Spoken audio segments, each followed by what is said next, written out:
So it looks like I made the rookie error of picking up a creative hobby right before Christmas, which my wife has latched onto. And now, all of a sudden, we are making gifts for friends and family, and my friends and family. So, what she got me making? Let's take a look.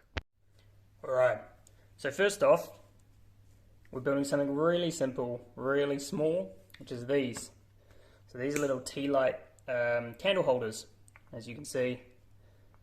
Candle holders, well, the candles fit in like so. You can see here there's a little floor. I actually had a bit of tear out using the bit, and I think next time I need to put some tape over this so it's not so rough. But I used one of the YouTube hacks I found where you glue a little piece of the same wood in, then I'll saw and sand it, and it should be fine. So these are actually a really pretty cool little gift for someone, easy to make. All the timber I'm using here is from pallet wood. So I think this is pine. I think this might be white oak from an American pallet. So it's all upcycled timber. So pretty ethically sourced, I think, which is what I'm trying to do. And the tea light candles themselves here, they're from this cool company here called Ethically So. So if there's anyone out there in Australia and New Zealand, I will link that below because they make these citronella candles. So these are basically ethically sourced, zero waste. So it's not metal, it's kind of like a plastic sort of case. Which of course some of you are saying, that's not ethical, that's not sustainable. But what you can do with these candles is once you've used them, you send them back and they can refill them. So I think that's actually a pretty cool idea, especially for some of my family members who are very environmentally conscious. This is a great way to turn what would have been rubbish into a cool little block and take some candles that are a bit more ethical. So, as you can probably tell, easy to do it. I had to go out and get a Forstner bit, so I got this Bosch 40mm. These are about 38, 39, so a mil or two difference just to make sure they all fit. So I got the bit. Best part about it, didn't have a drill. And so of course these are for a project, right? These are for friends.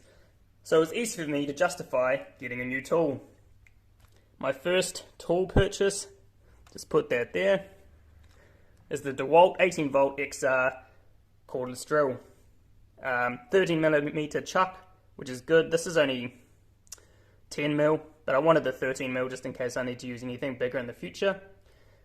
2 amp hour battery. I think you can get up to 5, but 2 does me fine for now. Brushless motor, and then eventually I will get the impact driver. They did have a set with the drill and the impact driver, but I'm on a budget, as you're probably aware, and so this was a good option for me. The best thing about this, as you may have seen if you've seen some of my other videos, is I restored a desk recently, an old school desk. I actually sold that desk for pretty good money. I think I sold it for 100 New Zealand dollars, considering I got the desk for free, so all I needed was the sandpaper. And this actually paid for the drill, which I think is really cool, right? Using my project to make some money to upgrade my tool set.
so we've got all the details done on these, trimmed to the final length from the miter saw you just saw there.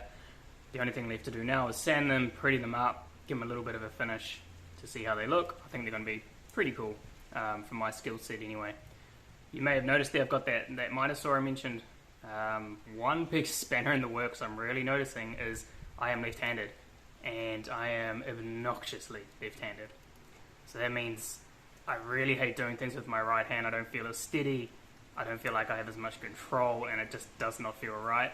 And unfortunately, most of the tools, especially the old ones, are not designed with left-handers in mind, so sometimes I have to improvise how I hold things, how I do things.